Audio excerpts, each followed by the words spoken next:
அவர் மேல அந்த குழந்தைகளோ அந்த பெண்களோ வந்து ஒரு கம்ப்ளைண்ட் லான்ச் பண்ணாதான் போக்சோ. நீங்க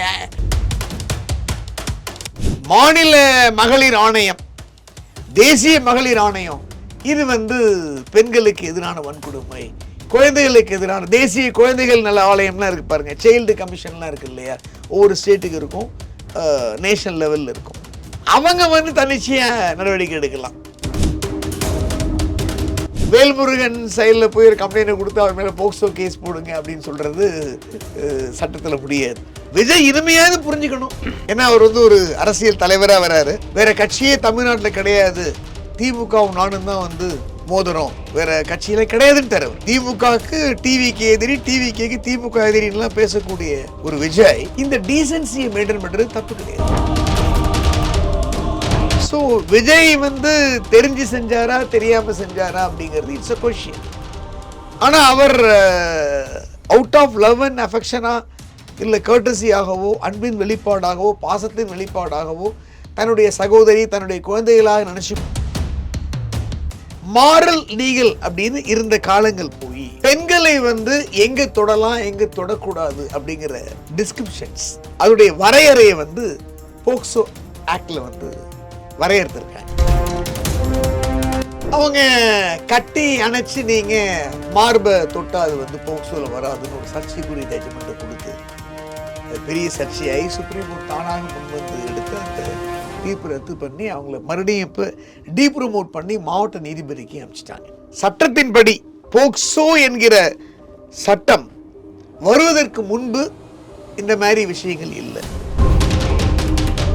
வேல்முருகன் கம்ப்ளைண்ட் கொடுத்தாலும் விஜய் மேல வழக்கு போட்டுருவாங்களா? விஜய் கம்ப்ளைண்ட் கொடுத்தா வேல்முருகன் மேல வழக்கு போட்டுருவாங்களா? அன்லெஸ் அதர்வைஸ் அந்த குழந்தைகளுடைய பெற்றோர்களோ குழந்தைகளோ விஜய் மேல கம்ப்ளைண்ட் கொடுத்தா தான் நீங்க போக்சோ ஆக்ட்ல வழக்கு போடலாம்.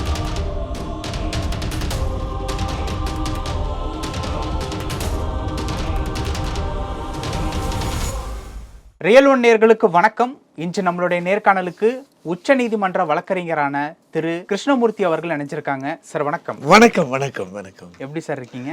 அப்படியே போயிட்டு இருக்கு. Okay, as usual. சார், இப்போ சில நாட்களா வந்து பேசும் பொருளா சில விஷயங்கள் வந்து நடந்துகிட்டு இருக்கு. மாணவிகள் விஜய் கூட போட்டோ எடுக்கும் போது தோள் மேல கையை போடுறது, கட்டி அணைக்கிறது, சில நண்பர்கள் வந்து ரோஜா கொடுக்கறது, இந்த மாதிரியான நிகழ்வுகள் எல்லாமே நடக்குது. அது ஒரு பாசத்தின் வெளிப்பாடாக தான் இருக்குது அப்படிங்கிறது தாவேக்காவினருடைய கருத்தாக இருக்குது. வேல்முருகன் மேலே போக்சோ கேஸ் வந்து ஃபைல் பண்ணியிருக்காங்க. ஏன் அப்படி பேசுனீங்க அப்படிங்கிறதுக்கு இதற்கு பதிலாக வேல்முருகன் தரப்பினுடைய வழக்கறிஞர் வந்து டிவிகே மேலே இது கண்டிப்பாக போக்சோ கேஸ்க்குள்ளே வராது, அவதூறாக பேசுனாங்க, கண்டனத்திற்குரிய ஒரு பேச்சு, அப்படிங்கிற கேஸ் வேணால் ஃபைல் பண்ணலாம் அப்படிங்கிற மாதிரியான ஒரு விஷயத்தை வந்து இது பண்ணியிருக்காங்க. இப்போ இந்த விஷயம்தான் இந்த இரு கட்சியினருக்கும் இடையே பெரிய பேசும் பொருளாக மாறி இருக்கு. சமூக வலைத்தளங்கள் மத்தியில் வந்து சற்று வந்து இது என்ன செய்தி அப்படின்னு கொஞ்சம் பெரிய சர்ச்சையை கிளப்பியிருக்கு. ஸோ அந்த மாதிரியா விஷயம் போயிட்டு ஒரு கன்ஃபியூஷன். நீங்கள் எப்படி பார்க்குறீங்க ஒரு வழக்கறிஞரா? அதாவது அவருடைய பேட்டியை நான் பார்த்தேன், வேல்முருகன் பேட்டியை. மாரல் அப்படின்னு ஒன்று இருக்கு, லீகல்னு ஒன்று இருக்கு.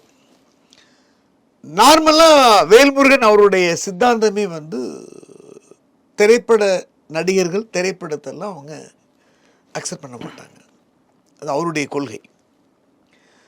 அவர் வந்து ஒரு தந்தையாக, ஒரு அண்ணனாக, ஒரு சகோதரராக அவர் வந்து அவருடைய வெளிப்பாடை வெளிப்படுத்துகிறார். அது நம்ம தவறுன்னு சொல்ல முடியாது, ஒரு பாயிண்ட் வச்சுங்க. பட் செகண்ட் திங், நம்ம அடுத்த ரவுண்டில் அடுத்த அவர் சொன்ன விஷயங்கள்லையும் நம்ம கான்ட்ராவ் எடுப்போம்.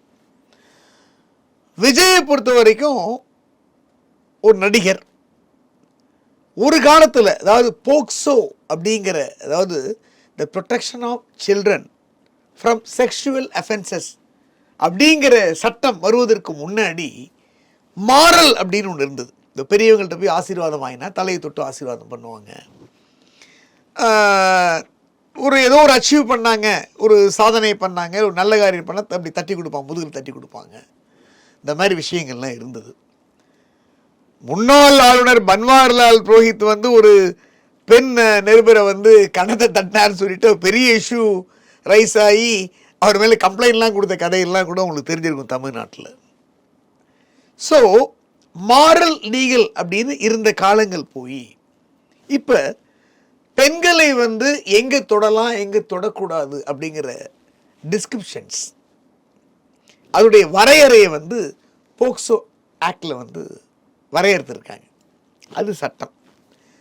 இப்போ பாம்பே நாக்பூர் பெஞ்சில் ஒரு பெண் நீதிபதி மாவட்ட நீதிபதியிலேருந்து வந்தவங்க, அவங்க கட்டி அணைச்சி நீங்கள் மார்பை தொட்டால் அது வந்து போக்சோவில் வராதுன்னு ஒரு சர்ச்சைக்குரிய ஜட்ஜ்மெண்ட்டை கொடுத்து அது பெரிய சர்ச்சையாகி சுப்ரீம் கோர்ட் தானாக முன்வந்து எடுத்து அந்த தீர்ப்பு ரத்து பண்ணி அவங்கள மறுபடியும் இப்போ டீப்ரமோட் பண்ணி மாவட்ட நீதிபதிக்கு அனுப்பிச்சிட்டாங்க. அலகாபாத் கோர்ட்டில் வந்து நீங்கள் ஜிப்பை திறக்கிறது,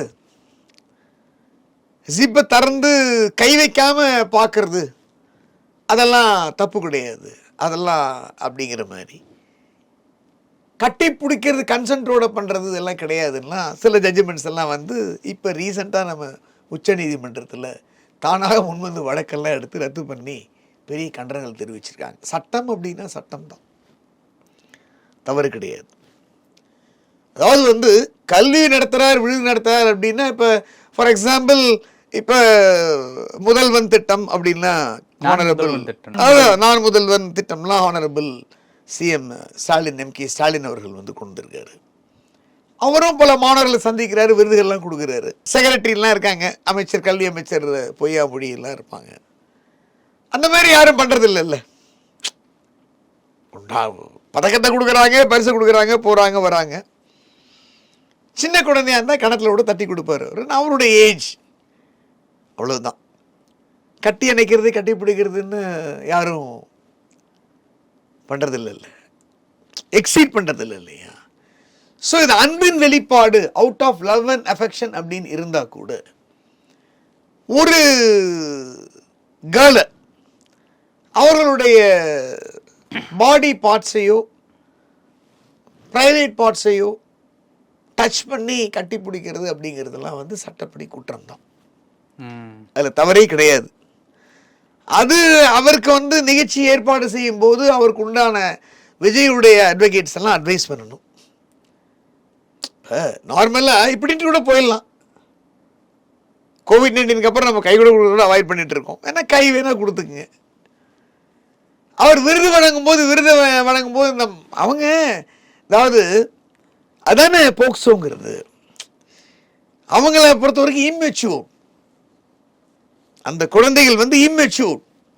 அவர்களாக வாலண்டியராக வந்து உங்களை கட்டி பிடிச்சா கூட அஃபென்ஸ் தான். ஏன்னா அது வந்து அன்சவுண்ட் மைண்டு, மெச்சூரிட்டி கிடையாது, இம்மெச்சூரிட்டி. ஸோ அந்த எண்ணக்கூடிய, யோசிக்கக்கூடிய, நிர்பந்திக்கக்கூடிய அறிவு உங்களுக்கு கிடையாது. அது போக்சோ ஆக்டில் வருது. ஸோ விஜய் வந்து தெரிஞ்சு செஞ்சாரா தெரியாமல் செஞ்சாரா அப்படிங்கிறது இட்ஸ் அ கொஷின்.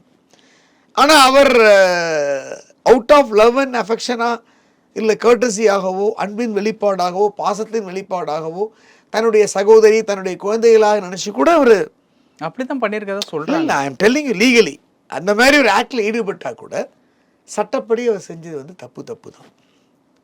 ஆனால் அவர் மேலே அந்த குழந்தைகளோ அந்த பெண்களோ வந்து ஒரு கம்ப்ளைண்ட் லான்ச் பண்ணாதான் போக்சோ நீங்கள் கேஸ் போட முடியும். அவங்க பாதிக்கப்படலைங்கும் போது நீங்கள் கேஸே போட முடியாது இல்லை. காவல்துறை அந்த ஆல் விமன் போலீஸ் ஸ்டேஷன் இன்ஸ்பெக்டரே வந்து அந்த ஏரியா நீலாங்கரை இருக்குன்னு வச்சுங்க.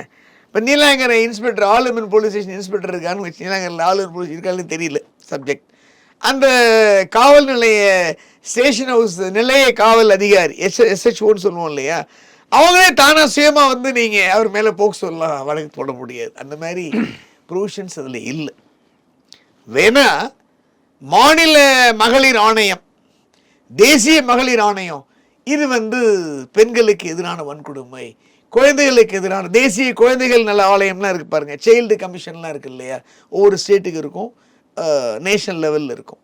அவங்க வந்து தன்னிச்சையாக நடவடிக்கை எடுக்கலாம்.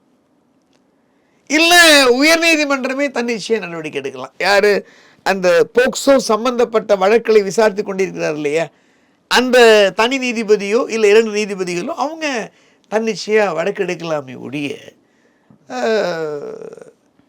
வேல்முருகன் சைடில் போய் ஒரு கம்ப்ளைண்ட் கொடுத்து அவர் மேலே போக்சோ கேஸ் போடுங்க அப்படின்னு சொல்கிறது சட்டத்தில் முடியாது, அது இம்ப்ராக்டிகபிள். அதே மாதிரி வேல்முருகன் மேலே நீங்கள் கேஸ் போடுங்கன்னு சொல்கிறதும் இம்ப்ராக்டிக்கல். ஏன்னா அவர் ஒரு தந்தையாக சொல்கிறார். இப்போ அப்படி பார்த்தீங்கன்னா வேல்முருகனை சொன்னீங்கன்னா, இப்போ நீங்கள் நம்மளே கண்ணால் பார்க்குறோம், யாராவது ஜோடி ஜோடியாக போயிட்டுருக்காங்க 2 வீலரில், ரொம்ப ஒஸ்ஸாக இருக்குது. அது பகல்லையே எந்த அளவு கட்டி பிடிக்க முடியுமோ அந்த அளவு கட்டி பிடிச்சிட்டு படுத்துட்டே போகிறான். அந்த மாதிரி வெஹிக்கிள்லாம் வந்துருக்கு இல்லையா, பைக்கில், இந்த பைக்கில் படுத்துக்கிற மாதிரி வெஹிக்கிள், அப்படி படுத்துக்கிட்டு அவனை கட்டி பிடிச்சிட்டு போகிறான். அப்போ அந்த பொண்ணோட ப்ரைவேட் பார்ட்ஸ் ப்ரெஸ் எல்லாம் வந்து அவனை அழுத்துது, வேற எங்கெல்லாம் கையை வச்சுட்டு போகிறான். எப்படி ட்ரைவ் பண்ணுவான் அவன்?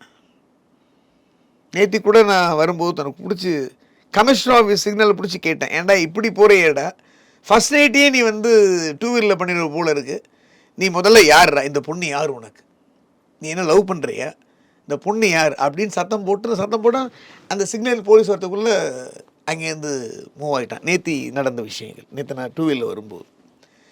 ஸோ அப்போ அந்த பொண்ணுங்களும் நாளைக்கு இன்னொருத்தனை மேரேஜ் பண்ண தானே போயிட்டுருக்கா. இவனை தான் மேரேஜ் பண்ணுவான்னு மிஸ்டர் வேல்முருகன் எம்எல்ஏ சொல்ல முடியாதுல்ல. ஸோ இதெல்லாம் அவங்கள பொறுத்தது. அவர் வந்து ஜென்ரலாக பேசியிருக்காரு. அது விஜய் குறித்து அவர் பேசினாரா இல்லையான்னு அவர் இல்லைன்றாரு. நான் பொதுவாக தான் பேசினேன், நான் ஒரு கட்சி தலைவரையோ ஒரு கட்சியோ ஒரு கட்சி நிகழ்ச்சியை பற்றி பேசலைன்றார். பட் இந்த நிகழ்ச்சியில் தான் இந்த மாதிரி நடந்திருக்குங்கிறதுனால அதை இதையும் கம்பேர் பண்ணுறாங்க. சட்டத்தின்படி போக்சோ என்கிற சட்டம் வருவதற்கு முன்பு இந்த மாதிரி விஷயங்கள் இல்லை. போக்சோ என்ற சட்டம், அதாவது ஒரு ஐ திங்க் ஏப்ரல் மாதம் நினைக்கிறேன், ஐ திங்க் 23 நாளுன்னு நினைக்கிறேன், எனக்கு ஒரு வழக்கு நான் அப்பியர் ஆகிட்டு இருந்தேன். Honourable justice the great lordship mister P Velmurugan, அதாவது வாச்சாத்தி ஹீரோன்னு நாங்கள் சொல்லுவோம். வாச்சாத்தியில் வந்து அந்தளவுக்கு வந்து தீர்ப்புக்கு முன்னாடியே பிளேசஸை விசிட் பண்ணி பாதிக்கப்பட்ட அத்தனை பழங்குடியினர் மற்றவங்களுக்கெல்லாம் வந்து நிவாரணத்தை கொடுத்து அத்தனை ஐஏஎஸ் ஐபிஎஸ் ரெவென்யூ அஃபீஷியல் தண்டனையை வாங்கி கொடுத்தவர் அவர். அந்த கோர்ட்டில் ஒரு வழக்கில் விடுதலை பண்ணிடுறாங்க போக்சோ கேஸில். இவர் என்ன பண்ணுறாருன்னா சொல்கிறார், காதலிக்கிறது தப்பு கிடையாது தம்பி, அது அஃபென்ஸ் கிடையாது, யூ கேன், பட் அதுக்குன்னு வரைமுறை இருக்குது.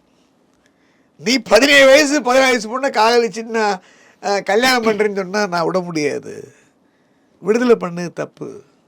பெண்களை எங்கே தொடணும் எங்கே தொடக்கூடாதுன்னு நான் சொல்லலை தம்பி, போக்சோன்னு ஒரு சட்டம் சொல்லுது. இது நடந்த நிகழ்ச்சி. போக்சோ சட்டத்தில் இருக்கிறத நான் ஃபாலோ பண்ண முடியும். சட்டம் ஒன்று இருக்குது, அதான் நாங்கள் ஃபாலோ பண்ணுறோம். சுப்ரீம் கோர்ட் ஜட்ஜ்மெண்ட் அதான் சொல்லுது.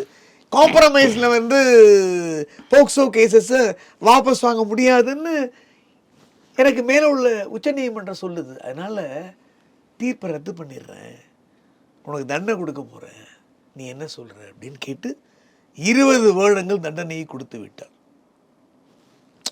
அவனை விடுதலை பண்ண ஆணையை ரத்து பண்ணி 20 இயர்ஸ் அதோட ஃபைன் எல்லாம் போட்டு அனுப்பிச்சிட்டாரு. 23 நாள் சம்திங்.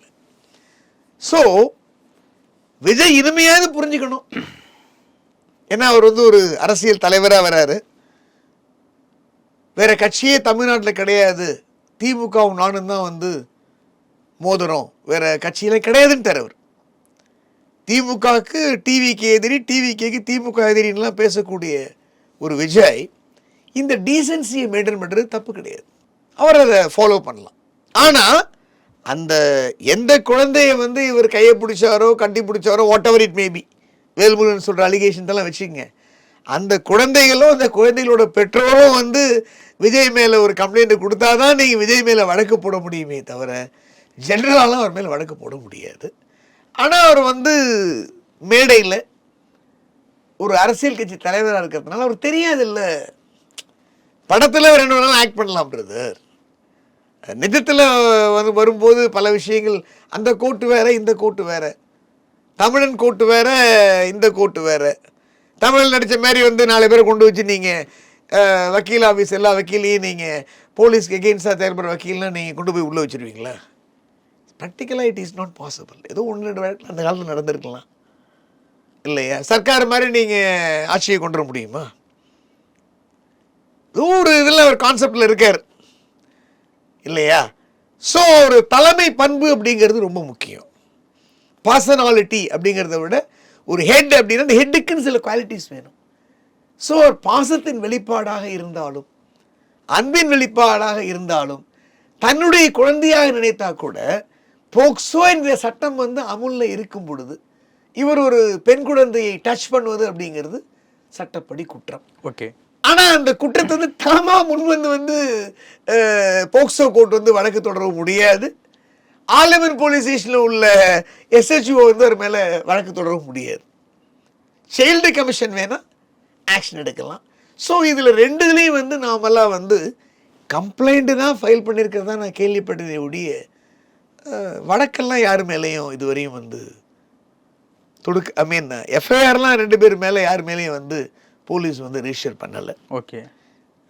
ஸோ இதை அப்படியே மறந்துட வேண்டிதான். வேல்முருகன் சொல்வதும் வந்து தவறுன்னு நீங்கள் சொல்ல முடியாது. அண்டர்ஸ்டாண்ட்? ஏன்னா அவர் வந்து ஒரு தந்தையாக ஒரு சகோதரராக சொல்கிறார், எதுக்கு அது தேவையா அப்படின்னு அவர் சொல்கிறார்.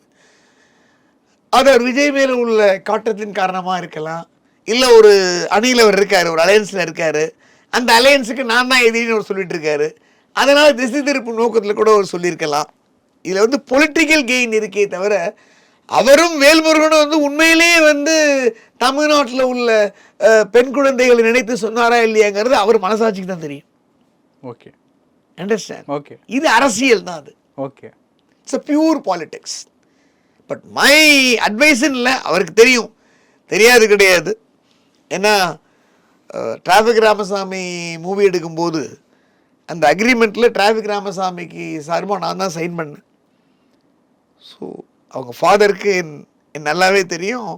அவருக்கு ஆமாம் SAC அவங்கெல்லாம் டிராஃபிக் ராமசாமி ஆஃபீஸ் வந்தாங்க. நான் தான் டிராஃப்டே அந்த அக்ரிமெண்ட்டை நான் தான் டிராஃப்டை ட்ரான் பண்ணேன். நான் ஒரு விட்னஸ் அதில்.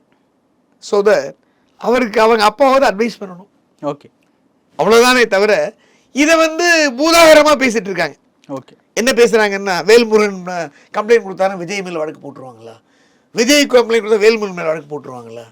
அன்லஸ் அதர்வைஸ் அந்த குழந்தைகளுடைய பெற்றோர்களோ குழந்தைகளோ விஜய் மேலே கம்ப்ளைண்ட் கொடுத்தா தான் நீங்கள் போக்சோ ஆக்டில் வழக்கு போடலாம். அந்த குழந்தை கம்ப்ளைண்ட் கொடுக்க போகுது. ஓகே. அதாவது இந்த பீரியடில் ஒருத்தருக்கு முன்னு வந்து அவர் எப்படியோ என்னமோ மாணவர்களை மாணவிகளை ஊக்குவிச்சு எந்த விதமான டிஃபரன்சஸும் இல்லாமல் கம்யூனிட்டி, ரிலிஜியன், காஸ்ட்டு எதையும் பார்க்காம எல்லாரையும் கூப்பிட்டு அரவணைச்சு அவங்களுக்கெல்லாம் வந்து பார்க்காத பல அதில் அதை வர இந்த அரசு பள்ளியில் படிக்கிறவங்க ரொம்ப அடித்தளத்தில் இருக்கிறவங்களாம் மார்க் வாங்கிட்டு வராங்க. இப்போ கூட ரீசெண்டாக IIT எக்ஸாமே வந்து ஒரு மலை பழங்குடியினர் பொண்ணு ஏதோ ஒரு பொண்ணு பாஸ் பண்ணதாக பேப்பர்லாம் படித்தேன். The great achievement. காலங்கள் அப்படி போயிட்டுருக்கு.